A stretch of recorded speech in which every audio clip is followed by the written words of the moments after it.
안녕하세요. 미국 주식으로 온 대학이 미준입니다. 7월 6일 수요일 오늘의 미국 주식 뉴스를 시작합니다. 오늘 오미주 방송도요, 소중한 구독자분들 중에 한 분께서 남겨주신 소중한 댓글을 여러분들과 함께 공유하면서 시작해 볼까 합니다. 오늘 여러분들과 함께 읽어볼 댓글은요, 존이라는 아이디를 사용하시는 구독자분께서 남겨주셨는데, 댓글을 이제 읽어보시면 여러분들께 느끼시겠지만 반도체 분야에 굉장히 깊숙한 인사이트를 가지고 계신 고수분께서 남겨주신 글입니다. 자, 이분의 의견을 함께 경청해 보죠. 자, 오늘도 좋은 영상 감사합니다. 구글과 메타에 대한 의견에 대해서 전적으로 공감합니다. 다만 마이크론에 대해서는 다른 의견을 가지고 있습니다. 반도체 기업 중 특히 마이크론과 같은 메모리 반도체 기업은 경기 변동형 기업입니다. 일반적으로 모든 반도체 기업들이 경기에 영향을 크게 받지만 그래도 시스템 반도체나 장비 기업들의 경우에는 장기적으로는 큰 폭으로 성장하고 있습니다. 하지만 메모리 반도체의 경우에는 다른 반도체 기업들보다 경기에 크게 영향을 받습니다. 경기 변동형과 장기 성장형 기업을 쉽게 구분하는 방법은 해당 기업의 제품이 대체 가능한지 아니면 불가능한지 판단하면 좋습니다.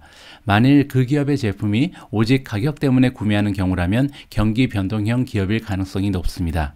예를 들면 해운, 조선, 에너지, 자동차 기업들을 보통 경기 변동형 기업이라고 볼 수 있습니다. 만일 우리가 SK 하이닉스나 삼성의 메모리 반도체가 아닌 반드시 마이크론의 메모리를 사용해야 한다면 마이크론은 경기 변동형 기업이 아닙니다. 하지만 만일 마이크론 메모리가 단순히 더 싸기 때문에 구매한다면 이것은 전적으로 경기 변동형 기업이라고 볼 수 있습니다. 물론 다른 차이점들도 있겠지만 가격이 제품 선택의 주요 요인이 된다면 전형적인 경기 변동형 기업이라고 볼 수 있습니다.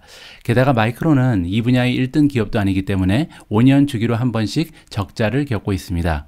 예를 들면 연간 기준으로 2009년, 2012년, 2016년에 마이크론은 적자를 기록했습니다. 따라서 이러한 경기 변동형 기업을 분석할 때 단순히 PER이 낮다고 저렴하다고 판단해서는 안 됩니다. 기업의 이익이 경기 변동에 의해 상승하는 경우에는 당연히 PER이 매우 낮아지고 ROE도 높아지게 됩니다. 하지만 이익 자체가 장기적으로 상승하지 않고 주기에 따라 변동하는 기업은 오히려 주가가 높을 때에도 저 PER이고 반대로 주가가 하락할 때 고 PER이나 적자가 되는 경우가 많습니다. 게다가 지금은 경기 상승기라고 보기는 어렵습니다. 향후 마이크론의 경우에는 EPS가 줄어들 것이고 주가가 하락하면서 PER이 높아지는 현상을 겪을 것입니다. 예를 들면 현재 마이크론 PER이 매우 낮지만 현재부터 이익이 반토막되거나 적자가 된다면 PER은 주가가 하락하는 구간에서도 매우 높아질 수 있습니다. 만일 마이크론에 투자하고 싶다면 PER보다는 매크로 지표나 반도체 가격 지수를 참고하는 것이 좋습니다. 더더구나 성장하는 기업에 장기 투자하고 싶다면 경기 변동형 기업들은 피하는 것이 좋습니다. 물론 경기 변동형 기업에 투자해서도 크게 이익을 낼 수 있지만 경기 변동형 기업은 장기 투자자보다는 매크로 투자자에게 더 적합한 주식입니다. 왜냐하면 장기적으로 투자하더라도 주가의 오르내림에 의해서 결국에는 장기적인 성장률이 일반 성장 기업에 비해 미미하기 때문입니다. 오히려 매수와 매도 타이밍을 잘 잡는 것이 더 중요한 기업이 경기 변동형 기업입니다. 그리고 이러한 경기 변동형 기업에 투자할 때는 가능하면 가격 결정권이 있는 1등 기업에 투자하는 것이 더 낫습니다. 라는 굉장히 좀 인사이트가 넘치는 글을 존님께서 남겨주셨습니다. 반도체 관련해서 굉장히 소중한 의견을 공유해 주신 존님께 다시 한번 진심을 담아 감사의 말씀을 드립니다. 저 역시도요, 존님께서 남겨주신 의견에 100% 공감은 합니다. 우리가 장기적으로 투자를 할 때는 경기의 변동을 견뎌야 되는 메모리 반도체보다는 시스템 반도체라든지 장비 반도체에 투자하는 것이 더욱더 효과적인 투자처가 될 수 있다. 이 점은 저도 동의를 하고요. 자, 그럼에도 불구하고 제가 마이크론 테크놀로지라는 기업에 투자를 진행하고 있는 이유는요, 두 가지 정도의 트렌드 때문입니다. 첫 번째 트렌드는 온쇼어링이라고 부르는 건데요. 이게 뭐냐면 미국이 드디어 이제 자국에서 반도체를 생산하기 위해서 많은 노력을 구가하고 있거든요. 뭐 지금 현재 중국과 반도체 전쟁을 치룬다. 이 정도로 묘사가 될 정도로 굉장히 반도체 산업을 중요시 여기고 또 자국의 기업들을 밀어주기 위해서 많은 노력을 하고 있습니다.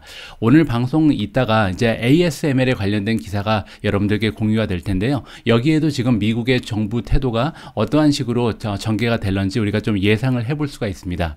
현재 중국과의 그 무역 마찰뿐만 아니라 전 세계의 이 정권 주도권을 잡는 데 있어서 반도체 역할이 가장 중요하다고 생각하는 것이 미국의 입장이고요. 따라서 마이크론 테크놀로지처럼 자국의 그 반도체를 공급할 수 있는 기업을 굉장히 좀 육성해 줄 가능성이 높다. 이게 첫 번째 이유라고 보시면 됩니다. 최근에 이제 칩 액트라는 그 법안까지 통과를 앞두고 있거든요. 따라서 이런 법안이 통과가 되면 결국 미국 기업들이 좋은 평가를 받고 주가가 상승할 가능성이 높아진다. 이것이 첫 번째 이유. 두 번째 이유는 뭐냐면요. 4차 산업혁명입니다.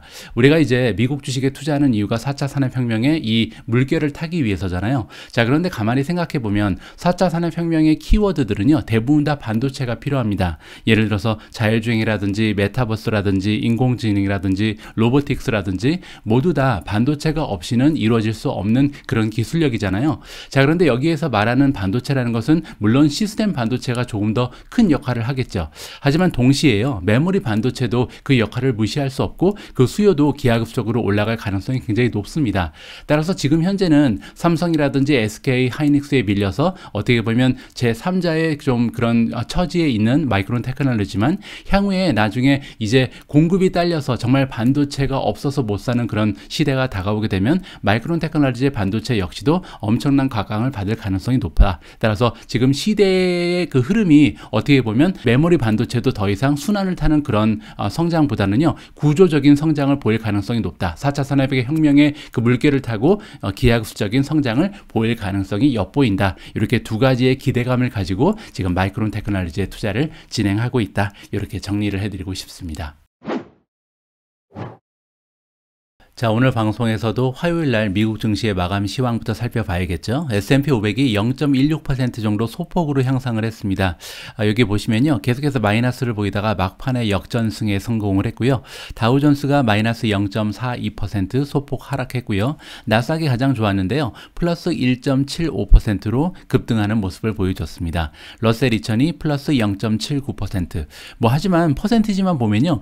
주식이 그렇게 많이 올랐을 것처럼 보이지는 않잖아요. 자, 그런데 막상 개별 종목의 성적표를 살펴보면요. 성장주들은 굉장히 주식의 흐름이 좋았습니다. 자, 보시는 것처럼 인텔리아 같은 경우는 16.98%, 거의 17% 정도 단 하루 만에 급등을 해버렸고요. 두 번째로 퍼시픽 바이오도 16.3%, 에디타스가 15.57% 올라갔고요. 그 뒤를 이어서 로블록스가 14%, 펠로톤이 14.02%, 실버게이트가 13.74%, 코인베이스 12.9%, 유니티 소프트웨어 12.76, 텔라독도 11.4%나 뛰어 올랐습니다. 크리스퍼가 10.68, 애쉬가 10.56, 파이버 10.16, 그리고 클라우드 플레어가 10.02% 올라갔죠. 지금까지 불러드린 이름이 다 10% 이상 올라간 주식이거든요. 그 정도로 어제 급등한 종목이 많았습니다. 그 밖에 9%, 8%, 7% 정도 올라간 종목은 정말 엄청나게 많았다. 이렇게 정리가 가능하고요. 어제 큰 폭으로 상승한 주식의 특징이 하나 있죠. 보시면은 인텔리아라든지 퍼시픽 바이오라든지 유전자에 관련된, 유전자 가위에 관련된 종목이 많이 보입니다. 텔라닥이라든지 크리스퍼도 보이네요. 이렇게 좀 메디칼 테크놀로지에 좀 접목이 되어 있는 종목이 어제 많은 강세를 보였다. 이렇게 정리를 하면 좋을 것 같습니다. 자, 그리고 어제 메가테크 기업들의 주가 흐름도 괜찮았습니다. 메타 플랫폼즈는 5% 이상 급등을 했고요. 구글도 4.4% 올라갔습니다. 아마존이 3.54%, 넷플릭스 3.3%, 그리고 엔비디아가 3.04% 상승을 했고요. 테슬라가 2.55%, 애플이 1.89%, 마이크로소프트가 1.26% 올라가면서 모든 테크 기업들이 동반 상승하는 그런 기분 좋은 하루였다. 이렇게 정리가 가능하겠죠. 자, 어제 이렇게 성장주 위주로 좋은 반등을 보였던 이유 중에 하나는요. 계속해서 10년 국채 금리가 떨어지고 있기 때문입니다. 지금 현재 10년 국채 금리가 2.81까지 떨어졌거든요. 지금 한 달 차트를 보고 계신데 불과 몇 주 전만 해도 3.48까지 올라간 적이 있었습니다. 따라서 계속해서 급등하면서 좀 투자자들의 좀 애간장을 태웠던 10년 국채 금리가 급속도로 하락 추세를 보이면서 주식 시장이 굉장히 좀 안도의 한숨을 쉬고 있다. 이렇게 정리가 가능할 것 같습니다. 자, 바로 앞에서 우리가 미국 국채의 금리 이야기를 잠깐 나누어 봤는데요. 이번 기사의 제목을 보시면 이 국채에 관련해서 굉장히 좋지 않은 현상이 다시 발생했다라는 뉴스가 전해지고 있습니다. 자, 본드가 채권이죠. 채권이 리세션에 대한 경고를 해주고 있다. 자, 무슨 얘기냐면 일드 커브가 다시 한번 인버트가 됐다라고 합니다. 일드 커브가 인버트 됐다는 것은 뭐냐면요. 장단기 국채 금리가 역전됐다. 이렇게 해석이 가능하거든요. 예전에 제가 여러분들과 컨텐츠를 통해서 여러 번 이야기를 나눠본 적이 있는 이 주제이긴 합니다. 다시 한번 이 주제가 등장을 했는데요. 어떤 의미가 있는지 다시 한번 살펴보면 좋을 것 같습니다. 자, 채권의 시장이 이번에 워닝 사인, 그러니까 경고의 이야기를 다시 한번 플래싱해주고 있다, 얘기해주고 있다 이렇게 나와 있잖아요. 어떤 그 경고의 이야기냐면 경기가, 그러니까 미국의 그 경제가 다시 떨어질 가능성이 있고, 그리고 아니면 이미 벌써 떨어졌을 수도 있다. 리세션으로 떨어졌다는 거죠. 그래서 경기 둔화가 나타날 가능성이 굉장히 높아졌다라는 중요한 신호가 등장을 했다라고 합니다. 자, 어디에 따르냐 그러냐면요. 많은 사람들이 지금 굉장히 지켜보고 있는 한 가지의 측정 요소가 있는데 이게 장단기 국채의 역전 현상이다. 이렇게 보시면 되겠죠. 자, 시장의 그 프로들은, 그러니까 전문가들이 계속해서 지켜보는 것이 있는데 뭘 지켜보냐면요. 영어로는 스프레드 온 더 트레저리 일드 커브라고 써 있죠. 트레저리 일드 커브의 스프레드를 본다는 게 뭐냐면요. 여기 나와 있는 것처럼 차이점을 얘기한다. 뭐와 뭐의 차이점이냐면요. 롱거 듀레이션, 그러니까 장기적으로 투자하는 트레저리 일드, 장기 국채 금리죠. 그리고 또 하나는 단기 국채 금리입니다. 이 두 가지의 차이가 얼마나 많이 나는가, 이거를 우리가 일드 커브라고 얘기하거든요. 두 개의 그 이율의 차이가 많이 난다면 이 일드가 굉장히 좀 가팔라지겠죠. 그리고 만약에 10년을 돈을 꺼주나 2년을 돈을 꺼주나 이자율이 별로 차이가 없다면 이 일드가 납작해지면서 이 플라튼 됐다, 이렇게 우리가 표현을 하거든요. 자, 노멀리, 그러니까 정상적인 상황에서는 당연히 돈을 오랫동안 꺼주면 이 이자율이 확 올라갈 수밖에 없는 게 정상적인 상황입니다. 자, 그런데 문제는 뭐냐면요. 여기 나와 있는 것처럼 지금 현재 2년짜리 국채 금리가요. 10년 국채 금리보다 다시 올라가는 현상이 발생했다. 자, 화요일 날 미드데이니까 낮 동안에 이런 현상이 발생을 하고 있는데요. 그래서 2년 국채 금리는 2.792%까지 치솟았는데 문제는 10년 국채 금리가 아까 보신 것처럼 많이 떨어졌잖아요. 그러면서 2.789까지 떨어지면서 10년 동안 돈을 꺼주는 것보다 2년 동안 돈을 꺼주는 게 오히려 더 이 이자율이 올라간다. 굉장히 좀 이상한 현상이 다시 한번 등장을 했습니다. 자, 이러한 현상을 우리가 인버전이라고 부른다. 한국말로는 이제 장단기 금리 역전 현상이라고 부르잖아요. 그리고 이런 그 역전 현상이 일어났을 때 경기는요, 보통 굉장히 약해지고 아니면 리세션에 들어갈 가능성이 굉장히 높아진다라고 우리가 진단을 해볼 수가 있습니다. 자, 그러면요, 여기 설명이 되어 있는데 장단기 국채 금리가 역전이 되면 그게 경기랑 왜 상관이 있는지를 설명을 해주거든요. 자, 어떤 의미가 있는지는 이 은행 입장에서 생각을 하면 굉장히 좀 쉽게 이해가 됩니다. 은행이라는 존재는요, 결국 단기적으로 돈을 빌려서 아니면 예금을 받아서 이자를 주잖아요. 따라서 단기적으로 돈을 받아서 장기적으로 빌려주면서 그 차액을 노리는 것이 바로 은행의 비즈니스다. 이렇게 보시면 됩니다. 장기적으로 돈을 꺼주거나, 그러니까 모기지 같은 걸 얘기하는 거죠. 아니면 투자를 진행하겠죠. 그러면서 이제 장기적으로 돈을 꺼줄 때는 아무래도 단기적으로 자기들이 돈을 꺼올 때보다 더 높은 이자율을 측정할 수가 있으니까 그 차액을 가지고 비즈니스를 운영한다. 이렇게 이해하면 되는데요. 지금처럼 장단기 국채가 역전이 돼버리면 빌리는 돈보다, 그러니까 코스트가, 비용이 오히려 돈을 장기적으로 빌려주면서 받아들이는 매출보다 더 높아지잖아요. 따라서 비즈니스가 성립할 수가 없겠죠. 그렇기 때문에 당연하게 장단기 국내 국채 금리가 이렇게 역전이 돼버리면요, 비즈니스가 없어지겠죠. 그러니까 돈을 빌려줄 수가 없게 됩니다. 그렇게 되면 은행에서 돈 빌려주기를 꺼려하게 되면 당연히 경기는 침체하게 될 수밖에 없다. 이렇게 우리가 이해를 해볼 수가 있겠죠. 자, 2년 국채금리 그리고 10년 국채금리의 커브가 인버트 된 것이 올해 들어서 지금 세 번째입니다. 3월 31일 날 첫 번째로 이 인버전이 나타났었고요. 두 번째는 6월 달에 굉장히 좀 빠르게 한번 일어난 적이 있었다라고 하죠. 그리고 이번 주에 세 번째인데요. 자, 중요한 것은 한 가지 우리가 확실하게 할 점은 뭐냐면 많은 투자자들이 그리고 이제 경제학자들이 이 인버전이 의미를 갖기 위해서는요, 상당 기간 동안 좀 지속이 돼야 된다. 따라서 단순히 뭐 한 몇 시간 동안 인버전이 일어났다, 하루 동안 이렇게 뭐 장단기 국채가 역전이 됐다고 해서 그게 이제 굉장히 나쁜 신호는 아니고요. 아까 제가 말씀드린 것처럼 은행이 좀 비즈니스를 하기 어려운 상황이 오랫동안 지속이 돼야 되겠죠. 그렇기 때문에 아무래도 리세션을 예측하기 위해서는 얼마나 오랫동안 장단기 국채 역전 현상이 지속이 되는가가 굉장히 중요하다. 따라서 앞으로 얼마나 이러한 현상이 지속이 되는지 우리가 좀 지켜봐야겠죠. 자, 지난 몇 주 동안 시장의 참여자들은요, 계속해서 좀 겁을 먹어왔습니다. 어떤 면에 있어서 좀 걱정을 하게 됐냐면 리세션이 잠재력이 굉장히 좀 커지고 있다. 그 얘기는 이제 미국 경제가 리세션에 빠질 확률이 높아지지 않는가 좀 걱정이 많이 됐다는 거죠. 그 이유가 여러 가지가 있는데 첫 번째로 경제적인 데이터가 계속 발표가 되는데 점점 약세의 모습을 보이고 있고요.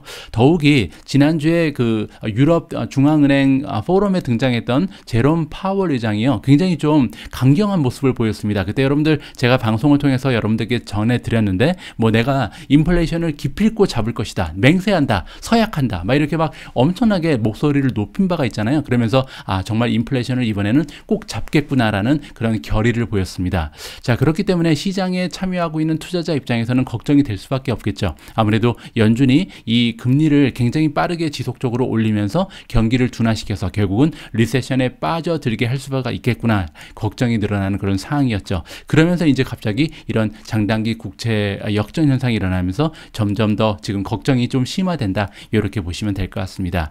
거기에다가요, 한 가지 걱정거리가 더 늘었는데 그게 뭐냐면요. 어제 제가 오미주를 통해서 말씀드린 것처럼 아틀란타 연준에는요, GDP Now 인디케이터가 있습니다. 그런데 이 인디케이터는 실시간으로 계속 업데이트가 된다고 제가 말씀드렸죠. 그런데 어제 이 GDP Now 인디케이터가 드디어 마이너스 성장을 예고했거든요. 그래서 GDP 성장률이 2분기에 마이너스 2.1%를 보일 것이다. 그렇게 되면 공식적으로 1분기, 2분기 연속으로 미국 경제가 마이너스 성장을 보이게 되죠. 그러면 그게 이제 공식적으로 리세션이라는 단어가 부여가 되는 겁니다. 따라서 지금 여러 가지 조건들이요, 미국 경제는 리세션에 빠져들 가능성이 굉장히 높은 상황에서 그 와중에 지금 장단기 국채 금리의 역전 현상이 일어났다. 이렇게 보시면 될 것 같고요. 자, 베스포크라는 리서치 기관에서 뭐라고 지금 얘기를 해주고 있냐면요, 이렇게 금리가 역전되는 현상이 일어났을 때 어느 정도의 확률을 가지고 리세션이 일어나면요, 일단은 3분의 2니까 66%죠. 66%의 확률을 가지고 1년 내에 리세션이 발생한다고 합니다. 따라서 앞으로 1년 내에 미국 경제가 리세션에 빠져들 확률이 66%죠. 자, 그리고요, 98%가 나오는데 이건 뭐냐면 이렇게 장단기 국채 금리의 역전 현상이 일어난 이후에 2년 내에 리세션이 나타날 확률은 98%나 된다고 합니다. 물론 이제 아까 말씀드린 것처럼 장단기 국채 금리의 역전 현상이 조금 장기간 지속돼야겠죠. 근데 만약에 이렇게 며칠 아니면 몇 달 계속해서 지속만 된다면요, 결국 리세션으로 빠져드는 것은 우리가 좀 인정을 하고 대책을 세우는 게 맞다고 생각이 듭니다. 자, 이렇게 리세션에 대한 그 공포감이 확산되는 가운데 어제 성장주들이 굉장히 많은 폭으로 주가가 상승을 했잖아요. 그 이유를 제가 좀 찾아봤는데 제 생각에는 이 기사의 내용 때문인 것 같습니다. 어제 그 오일의 가격이, 석유의 가격이요, 무려 9%나 폭락을 했거든요. 따라서 어떻게 보면 인플레이션이 잡힐지도 모른다는 기대감이 상승하고 있는 거죠. 자, 어떤 내용인지 한번 읽어보도록 하겠습니다. 자, 오일의 가격이 화요일날 굉장히 많이 떨어졌다. 특히 이제 미국의 벤치마크는 지금 $100 밑에까지 떨어졌다라고 나와 있죠. 자, 미국의 벤치마크라는 것은요, WTI를 얘기합니다. 어제 가격이 $98까지 떨어졌었거든요. 자, 그리고 스파클링 fear. 그래서 지금 계속해서 공포감이 확산되는데 어떤 공포감이냐면 이 경제가 둔화될 가능성이 높다. 경제가 둔화되면요, 아무래도 수요가 줄어들 수밖에 없겠죠. 그래서 석유를 사용하는 많은 제품들이 있는데 이 석유 관련된 제품에 대한 수요가 줄 것을 예상하면서 아무래도 선물 가격이 떨어졌다. 이렇게 우리가 이해를 해볼 수가 있겠죠. 우리가 보통 석유 그러면 휘발유만 생각을 하잖아요. 근데 사실 석유가 들어가지 않는 게 없죠. 뭐 예를 들어서 옷을 만드는데도 이 섬유를 만들기 위해서는 석유가 필요하잖아요. 따라서 전반적으로 경기가 하락되면 굉장히 많은 제품에 들어가는 석유의 그 요구량이 줄어들 수가 있다. 이렇게 우리가 판단을 해볼 수가 있는 거죠. 물론 가장 큰 거는 이제 뭐 여행도 못 다니고 자동차도 못 몰고 이러면서 이제 석유의 그 수요가 굉장히 많은 폭으로 떨어질 수 있다. 이 부분은 확실한 것 같고요. 자, 방금 전에 말씀드린 것처럼 미국 쪽의 벤치마크라고 부를 수 있는 WTI가 나옵니다. 웨스트 텍사스 인터미디어트 크루드라고 부르는 건데요. 이 미국 쪽의 오일 벤치마크가 9%나 하락하면서 $98.60의 배럴당 거래가 되었다라고 나와 있죠. 자, 이렇게 $100 밑으로 배럴당 가격이 떨어진 것은요, 5월 11일 이후에 첫 번째라고 합니다. 따라서 굉장히 기쁜 소식이고요. 자, 그리고 국제적인 벤치마크, 글로벌 벤치마크는 우리가 브렌트유라고 부르죠. 브렌트유는 9.9% 거의 10% 정도 떨어졌으면서 가격이 $102 6달러 4센트로 떨어졌습니다. 따라서 정말 인플레이션이 조금씩 떨어질 가능성이 있나 이렇게 우리가 기대를 좀 해볼 수가 있는 거죠. 자, 이렇게 두 가지 컨트랙트가 아까 말씀드렸던 WTI 그리고 브렌트 크루드 이렇게 두 가지가 모두 6월 달에 로스가 발생했다. 이 얘기는 뭐냐면요, 유가가 떨어졌다는 얘기입니다. 지난 12월부터 5월까지 무려 6개월 동안 쉬지 않고 계속 올라가던 원유의 가격이 드디어 6월 달에 한 달 동안 떨어졌다. 물론 그 이유는 리세션에 대한 공포감이 확산되면서 이 월가에 있는 사람들이 아무래도 디맨드가, 즉 수요가 조금씩 줄어들 거라는 전망을 하면서 유가가 떨어질 수 있는 계기가 마련이 됐다라는 거죠. 자, CT라는 투자 기관이 있는데요. CT가 어제 어떤 얘기를 했냐면 굉장히 재밌는 얘기를 했습니다. 브렌트유의 가격이요 65달러까지 떨어질 것이다. 그것도 이제 기간이 몇 달 안에 그렇게 된다는 얘기입니다. 올해 말이 되면 아마도 브렌트유의 가격이 65달러, 지금 거의 뭐 100달러 가까이 되는데 65달러까지 완전히 폭락을 해버릴 것이다. 특히 만약에 경제가 리세션에 들어가게 되면 더욱더 그렇다라고 얘기하는 거죠. 그러니까 단서가 잡히긴 했지만 아무래도 유가가 많이 떨어질 가능성이 높다라고 보는 것이 시티그룹의 입장입니다. 자, 원유의 가격은요 계속해서 올라가 왔다. 러시아가 우크라이나를 침략하면서 그때를 기준으로 했을 때 굉장히 많이 올라왔죠. 뭐 그 이유는 여러분들 잘 알고 계시는 것처럼 전반적으로 글로벌한 쇼티지, 즉 부족 현상이 일어날 것을 다 예견하고 있었고요. 그 이유 중에 하나가 아무래도 러시아가 전 세계에서 석유를 가장 많이 수출하는 그런 나라 중에 하나잖아요. 따라서 이 원자재 가격이 올라갈 것은 굉장히 자명해 보였다라고 우리가 이해를 해볼 수가 있고요. WTI유의 가격이요 130.5까지 올라간 적이 있습니다. 3월 달에 배럴당 130달러 50센트를 찍은 적도 있고요. 그리고 브렌트유 같은 경우는 140까지 찍은 적이 있습니다. 그리고 이렇게 135 그리고 130.5 그리고 140까지 올라간 것은요 2008년 이후에 가장 높은 수준이었다. 따라서 얼마나 인플레이션이 심화됐었는지 우리가 직접 한번 확인을 해볼 수가 있었던 거죠. 자, 하지만 오일이 이제는 그 러시아의 인베이전을 앞두고도 이미 올라가고 있는 상황이었다. 따라서 그냥 전쟁만 탓할 수는 없다는 거죠. 일단 서플라이가 굉장히 타이트하게 되고 있었고 또한 그 경기가 재개되는 모습을 보이면서 이 수요가 늘어나는 그런 과정에서 원유 가격이 꿈틀거리고 있었는데 거기에 마침 또 이제 석유를 부은 거죠. 그래서 원유 가격이 올라갈 수밖에 없었다. 전쟁이 이제 일어나면서 물론 이제 갑자기 공급망이 완전히 무너져 버렸다. 이렇게 이해를 볼 수가 있겠죠. 자, 가격, 펌프의 가격이라는 것은 이제 휘발유를 얘기합니다. 휘발유의 가격이 갤런당 5달러를 넘어갔잖아요. 그래서 굉장히 좀 역사적으로 높은 수준에 지금 이르고 있는데요. 지금 미국 전역의 에버리지가 많이 떨어진 상태라고 합니다. 그래서 어제 화요일날 기준으로 4.80까지 떨어져 있는 상황이고요. 자, 이렇게 최근 들어서 원유의 가격도 떨어지고 있고 그리고 휘발유의 가격도 떨어지고 있지만 많은 전문가들은요 오일 가격이 앞으로도 계속 올라간 상태로 지속될 가능성이 높다라고 좀 의견을 피력하고 있다고 합니다. CT랑은 다른 의견을 주고 있는 거죠. 자, 여기 나와 있는 것은요 골드만삭스의 의견입니다. 자, 파이낸셜 마켓, 금융시장이라고 부르는 거죠. 금융시장은 이 리세션의 위험에다가 가격을 반영하려고 한다. 따라서 원유의 가격이 떨어지는 이유가 지금 이 금융시장이 이 리세션의 영향을 반영하고 있기 때문이라고 얘기하죠. 자, 그런데 금융시장 말고요 피지컬 마켓, 즉 우리가 실물시장이라고 부르는 거죠. 실물시장에서는 이 이야기가 조금 다르다라고 얘기합니다. 이런 이야기를 하는 애널리스트 이름은 제프리 컬이고요. 제프리 컬이라는 사람은 글로벌 헤드 오브 코모니티다. 원자재 전문가라고 보시면 될 것 같습니다. 골드만삭스에서 원자재를 리서치하는 이 전문가는 뭐라고 얘기하고 있냐면 지금 오일 얘기를 하자면 오일은 실물시장에서 너무나 아직도 타이트한 상황이다. 그래서 정말 너무나 지금 그 공급이 모자른 상황이다라고 얘기하죠. 심지어는 인벤토리가 거의 사상 최악이다. 그래서 재고가 거의 없다라고 얘기하고 있습니다. 정말 낮은 수준에 있기 때문에 앞으로도 브렌트유의 가격은 계속 올라갈 것이고 이들이 지금 목표 주가로 하는 그 브렌트유 가격은요 140이라고 나와 있습니다. 아까 CT는 65까지 떨어진다 그랬죠. 따라서 65까지 떨어진다는 그 CT의 의견, 그리고 또 하나는 골드만삭스인데 골드만삭스는 140까지 올라갈 것이다. 과연 두 군데의 그 전망 중에서 어떤 기관의 전망이 맞아 떨어지게 될지 굉장히 좀 흥미진진합니다. 이 부분도요 우리가 계속해서 모니터링을 해봐야 될 것 같습니다.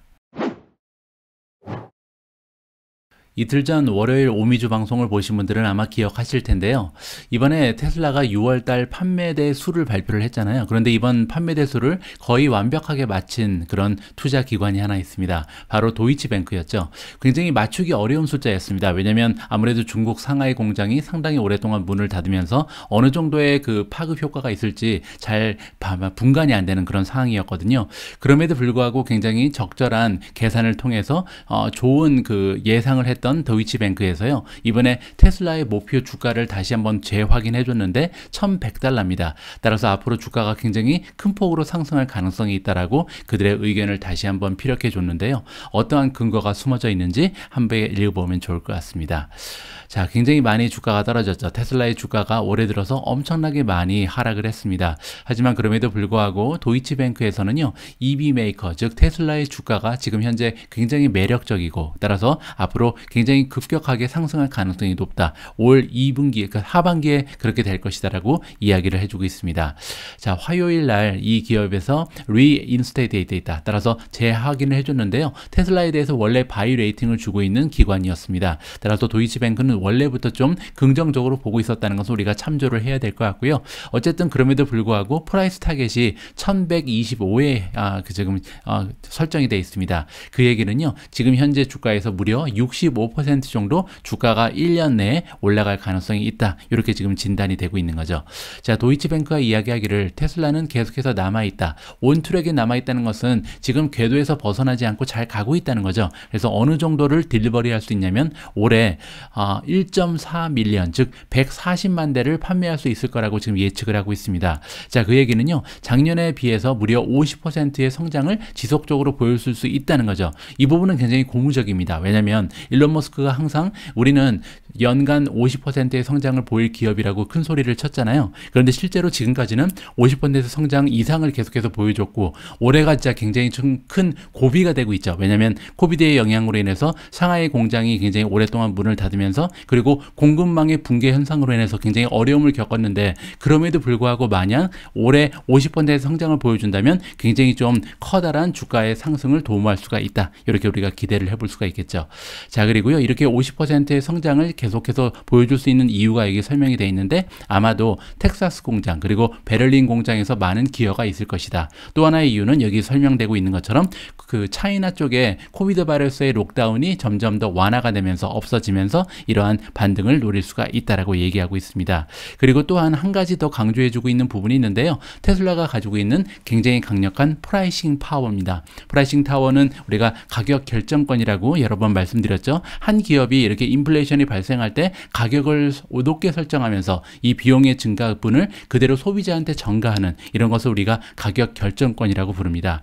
자, 전반적으로 봤을 때 우리가 믿고 있다. 뭐를 믿고 있냐면요. 테슬라의 강력하고 그리고 굉장히 좀 점점 더 강화되고 있는 성장의 프로파일을 우리는 믿고 있다라고 얘기하죠. 따라서 성장이 앞으로도 계속해서 가속화되는 모습을 보이는 것이 테슬라다라고 얘기를 하고 있고요. 자, 뭐 여러 가지 그런 요인들이 있습니다. 예를 들어서 새로운 공장을 계속해서 만들어내고 있고 그뿐만이 아니라 계속해서 이 기술력을 확장하고 있잖아요. 예를 들어서 배터리 셀도 계속해서 그 성능이 좋아지고 있고 풀 셀프 드라이빙도 앞으로 굉장히 큰 활약이 우리가 좀 기대를 해볼 수가 있습니다. 따라서 지금 현재는 전기차의 모습만 갖췄지만 나중에는 자율주행이 오히려 더 커다란 매출을 좀 담당해 줄 가능성이 높은 거죠.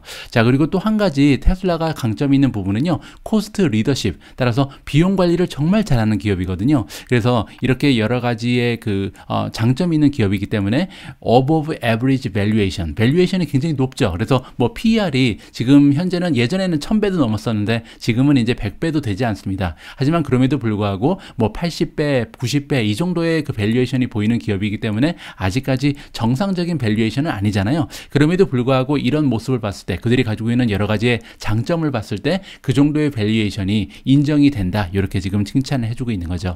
자, 2분기의 볼륨과 마진. 그러니까 볼륨이라는 것은 판매 대수고요. 그리고 이제 마진이라는 것은 수익률이잖아요. 따라서 매출 그리고 수익률 모두 상당히 압력을 받을 것이다. 어디에서 압력을 받냐면 코비드가 관계되어 있는 이 중국의 록다운 때문에 많은 악영향을 받았잖아요. 그리고 또 한 가지는 뭐냐면 2개의 새로운 공장이 문을 열면서 굉장히 좀 일회성 비용이 많았습니다. 따라서 이런 비용이 급증하는 부분이 있었기 때문에 수익률에도 좀 타격이 있을 수밖에 없는 상황이죠.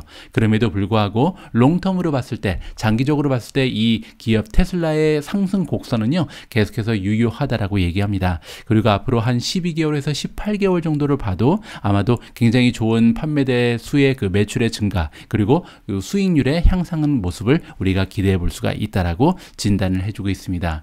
자, 그리고 2분기의 초피니스, 그러니까 2분기는 지금 굉장히 좋지가 않았죠. 그래서 뭐 공장도 문을 닫고 여러 가지 문제에 시달렸는데, 그럼에도 불구하고 또 한 가지 문제는 뭐였냐면 테슬라가 감원을 했습니다. 이렇게 성장하는 기업에서 인원을 줄였다는 것은 결국 좋은 얘기는 아니잖아요. 자, 이렇게 악재가 겹쳤음에도 불구하고 우리는 계속해서 테슬라라는 기업에 의해서 굉장히 감명을 받고 있다, 인상이 깊다, 이렇게 얘기하고 있죠. 그 이유를 지금 이 애널리스트 로스는 뭐라고 얘기하고 있냐면요, 가격 결정권이 굉장하다라고 얘기합니다. 따라서 지금 같은 인플레이션이 강화되고 있는 상황에서 이 가격 결정권이 인플레이션의 영향을 다 상쇄하고도 남음이 있다라고 얘기하고 있습니다. 이 마진도 굉장히 좋은 기업이잖아요. 따라서 이 가격 결정권이 마진을 지켜줄 것이다. 그래서 테슬라가 가지고 있는 가장 커다란 장점 중에 하나, 요즘 들어서 많이 얘기되고 있는 것이 마진이거든요. 자동차 기업으로서는 상상도 할 수 없는 30%라는 총이익률이 발생되고 있습니다. 따라서 이러한 그 마진율이 유지될 가능성이 높다라고 이야기를 해주고 있는 거죠. 자, 2021년 1년 동안만 테슬라는요 이 가격을 10번이나 올렸다. 물론 이제 10번을 이렇게 계속 올린 것이 아니고 한 번 올릴 때 차종이 여러 개 있기 때문에 이렇게 10번이 되는 거거든요. 어쨌든 10번이나 가격을 상승한 바가 있고, 그리고 올해 들어서도 3월 달에 그 가격을 굉장히 많이 올렸고, 또한 6월 달에도 한 번 더 올렸습니다. 따라서 2년 동안 12번을 지금 가격을 올리고 있잖아요. 자, 이렇게 가격을 계속해서 올리고 있고, 문제는 가격을 올리면 보통은 이제 수요가 줄어들죠. 왜냐하면 가격이 너무 비싸면 사려고 하는 사람이 줄어들 수밖에 없잖아요. 그런데 여기 나와 있는 것처럼 테슬라는 그렇지 않습니다. 가격도 올라가고 동시에 예약을 하고 자동차를 수령하기 위해서 기다리는 시간이 있잖아요. 이 시간도 계속해서 길어지고 있다고 합니다. 따라서 가격은 가격대로 올라가고, 그리고 이 수령받는 시간은 시간대로 계속 길어지고 있는 것이 지금 테슬라의 현실이거든요. 따라서 테슬라의 그 브랜드가 얼마나 강력한 파워를 가지고 있는지, 얼마나 인기가 있는 기업인지 우리가 알 수가 있는 거고요. 또 한 가지는 얼마나 좋은 포지셔닝을 지금 하고 있는지를 직접 확인을 해볼 수가 있다는 거죠. 자, 여러 가지 이야기를 종합적으로 봤을 때 우리가 가지고 있는 견해는, 테슬라는 이 전기차 부분에서 아무래도 계속해서 높은 마진의 프로파일을 유지할 것이다. 다른 기업이 쳐다볼 수도 없는 높은 수익률을 자랑하는 기업으로 계속해서 남게 될 것이고, 그런 기업으로 남게 될 수 있는 이유는 뭐냐면, 일단 첫 번째로 가격 결정권이 있다. 가격을 아무리 올려도 사람들이 사잖아요. 이 부분이 가장 중요한 거고요. 두 번째는 오퍼레이션 레버리지를 할 수 있다. 비용을 굉장히 효율적으로 잘 관리하는 시스템이 이미 구축이 돼 있다. 로보틱을 한다든지 주조를 통해서 이 틀을 만들어낸다든지 여러 가지 다양한 창조적인 그런 방법을 통해서 비용을 굉장히 절감하고 있는 기업이기 때문에 마진 프로파일이 정말 좋다. 이 부분을 우리가 기억을 하면서 투자를 진행하면 좋을 것 같습니다. 제가 오늘 방송 앞부분에서요, 중국과 미국의 반도체 전쟁이 심화되고 있다, 이런 말씀을 드리면서 ASML 이야기를 잠깐 꺼냈었는데요. 자, 이번 기사를 보시면요, ASML 주가가 이 전쟁 때문에, 반도체 전쟁 때문에 떨어지고 있는 것을 우리가 확인해 볼 수가 있습니다. 자, 무슨 얘기인지요? 여러분들 직접 한번 읽어보시죠. ASML 홀딩즈가 지금 7%나 주가가 화요일날 떨어졌다. 근데 이제 많이 회복을 해서요, 한 3.9% 정도 떨어지고 마감이 됐습니다. 자, 이렇게 ASML 주가가 7% 가까이 떨어졌던 이유는 뭐냐면요, 블룸버그라는 굉장히 유명한 그 미디어에서 발표를 했는데, 어떤 보도를 해주고 있냐면, 미국의 정부에서 지금 노력을 많이 하고 있다. 어떤 노력을 하고 있냐면, 이 세미컨덕터 이퀴프먼트 컴퍼니 ASML을 얘기하는 거죠. 노광 장비를 판매하고 있는 이 반도체 장비 기업인 ASML에 지금 압력을 행사하고 있다는 겁니다. 그래서 어떤 압력을 행사하고 있냐면, 중국에 장비 팔지 마라, 이렇게 지금 요청을 하고 있다. 이러한 형태의 기사가 발견이 됐다는 거죠. 자, 블룸버그에서 뭐라고 지금 얘기했냐면요, 아메리칸 오피셜, 즉 미국의 정부 관련자죠. 자, 미국 정부 당국에서 지금 더치는 그 네덜란드입니다. 네덜란드의 정부에 요청을 하고 있다. 로빙이니까 로비를 하고 있다는 거죠. 어떠한 로비 활동을 하고 있냐면, ASML이 지금 판매를 좀 중지해달라, 이렇게 요청이 들어간 것으로 나와 있는 거죠. 그래서 뭐를 판매하지 말라고 지금 구체적으로 나와 있는데요. 여기 보시면 딥 울트라 바이올렛 리토그라피가 나와 있습니다. 있습니다. 아까 제가 노광 장비를 판매한다 이렇게 말씀드렸잖아요. 전 세계 노광 장비의 91%의 시장 점유율을 가지고 있는 것이 ASML인데요. 그 중에서도 ASML만 만들 수 있는 장비가 좀 있는데 그중에 가장 유명한 것은 우리가 익스트림 울트라 바이올렛 리토그라피라고 부르는 게 있죠. 이게 정말 가장 중요한 장비고요. 이거의 9버전이 하나 있는데 여기 나와 있는 것처럼 딥 울트라 바이올렛 레소그라피입니다. 자, 그런데 이 9버전인데 이 9버전은 아직까지 중국에 판매를 지속적으로 하고 있었거든요. 근데 이번에 그 미국 정부에서 원하는 건 뭐냐면 이 9버전도 팔지 마라. 그래서 익스트림 울트라 바이올렛 레소그라피 말고 딥으로 시작하는 아주 옛날 모델, 구형 모델도 더 이상 판매 안 했으면 좋겠다. 이렇게 지금 요청이 들어간 것으로 확인이 되고 있습니다. 자, 현재 ASML은 판매하지 못하고 있다. 익스트림 울트라 바이올렛 리토그라피 같은 경우는 중국에 아예 판매를 못하고 있거든요. 그 이유가 여기 설명이 돼 있죠. 아예 라이선스가 그 네덜란드 정부에서 나오지 않았다고 합니다. 따라서 미국 정부에서 요청이 들어갔기 때문에 이런 일이 발생을 했겠죠. 근데 이번에는 한술 더 떠서 아예 중국에는 옛날 버전도 판매하지 말라. 이렇게 지금 요청이 들어갔다고 합니다. 자, ASML의 그 대변인이 이야기하기를, 그러니까 블룸버그에 얘기를 했는데요. 이러한 그 디스커션, 그러니까 이러한 토론이 일어났던 것은 새로운 일이 아니라는 거죠. 이제 예전부터 항상 있었던 요청이다. 그렇게 얘기를 하고요. 어떠한 결정도 아직까지 일어나지는 않았다. 따라서 우리가 과연 이런 구장비를 계속해서 중국에 판매하게 될지 판매 못하게 될지는 아직 알 수 없다라고 발표가 난 것 같습니다. 자, 지난달에 여러분들 제가 영상을 통해서 이미 말씀을 드렸는데요. 자, 이것이 보도가 됐다. 헤지펀드 중에 세계적으로 가장 규모가 큰 헤지펀드가 브리지워터잖아요. 브리지워터 그러면 여러분들 기억하는 그 기업 이름이 하나 있으시죠? 바로 레이 달리오입니다. 레이 달리오가 그 운영하고 있는 브리지워터에서 공매도를 했습니다. 근데 10억 달러나 공매도를 했거든요. 그래서 ASML의 큰 규모를 가지고 공매도 했다. 그래서 굉장히 좀 화제가 됐었죠. 자, 이 주제를 가지고 제가 여러분들께 한 개의 그 컨텐츠를 보내드린 적이 있는데요. 만약에 ASML에 대해서 아직까지 잘 모르시는 분은 이 영상 하나를 보시면요. ASML에 대한 모든 정보가 다 담겨져 있다. 이렇게 자신 있게 권유를 드리고 싶습니다. 이 안에 사실 오늘 우리가 읽어보고 있는 이 부분에 대한 이야기도 등장을 하거든요. 그런데 정말로 이러한 우려가 현실로 다가오고 있다. 이렇게 정리가 가능한 거죠. 따라서 ASML이 이제 좀 시장이 좁아지고 있는 그런 느낌이 들죠. 그래서 엄청난 경제적 혜자를 가지고 있죠. 왜냐하면 독점 기업인데 이런 독점 기업에 좀 문제가 하나 생긴 거죠. 왜냐하면 중국 쪽에는 아예 판매를 못하게 될 가능성이 생기고 있다. 이렇게 정리를 하면 될 것 같습니다. 자, 7월 6일 보내드린 오늘의 미국 주식 뉴스를 마감할 시간입니다. 자, 오늘도 오미준님과 함께 준비한 자막 영상을 소개해 드릴 텐데요. 오늘 자막 영상에는 2명의 전문가가 등장을 하고요. 오늘의 주제는 인플레이션입니다. 그래서 한 분의 전문가는 인플레이션이 잠잠해질 것이다. 이제 잡히는 모습을 보이고 있다. 이렇게 긍정적인 뉴스를 전해주고 계시고 또 한 분의 견해로는요. 아니다. 인플레이션은 굉장히 장기화될 가능성이 높다. 이렇게 두 분이 이제 상반된 견해를 피력하고 있습니다. 과연 어떤 분의 그 논리가 더 정연한지 여러분들께서 직접 한번 시청을 하시면서 좀 마음의 정리를 해보시면 좋을 것 같습니다. 오늘 준비한 내용은 여기까지입니다. 오늘도 굉장히 방송이 길어졌는데 마지막까지 함께 해주신 모든 분들께 진심을 담아 감사의 말씀을 드립니다. 여러분들 오늘의 방송이 도움이 됐다면요. 여러분들 소중한 좋아요 그리고 댓글도 많이 남겨주시기 바랍니다. 그리고 아직까지 구독 버튼 누르지 않으시는 분들 꼭 부탁드립니다. 우리 모두가 미국 주식 투자로 은퇴하는 그날까지 다 함께 화이팅입니다. 행복한 하루 되세요. 감사합니다. Gunjan, I want to start off with you because we were talking about the reversal that we've seen in commodity prices, and it's been absolutely stunning, even though they still remain very high, but some of them are as much as almost a third off of highs just hit in the spring. The question, though, is why are they down that much? Is it recession fears, or is it that inflation is actually rolling over? I think that's sort of one debate that's going on in the markets right now. That's right. I think that's the biggest question out there. I think so far, though, investors are clinging to this as kind of a glimmer of hope that inflation is coming down or coming off of its highs. We're seeing everything from copper to lumber to cotton to even oil off of their highs. And I think that is a positive sign for markets right now. And I think that's one, glimmer of hope that investors are kind of clinging to right now. And so far, the stock market has been pricing in a recession essentially with its big declines this year. But what we've seen recently is that some of the extreme pessimism that we saw in the market has kind of receded lately. For example, short sellers pulled off of or eased off of some of their extremely bearish bets on the market in June, and short selling activity was off of the highs seen earlier in the year. So I think investors are hoping that maybe, just maybe, the worst of inflation is behind us. Greg, I don't know if you characterize yourself or you put yourself in that camp of one of those people who really felt really negative about the markets. It sounds like it sounds like you were calling for persistent inflation throughout 2022, and you're calling for a very difficult earnings season still.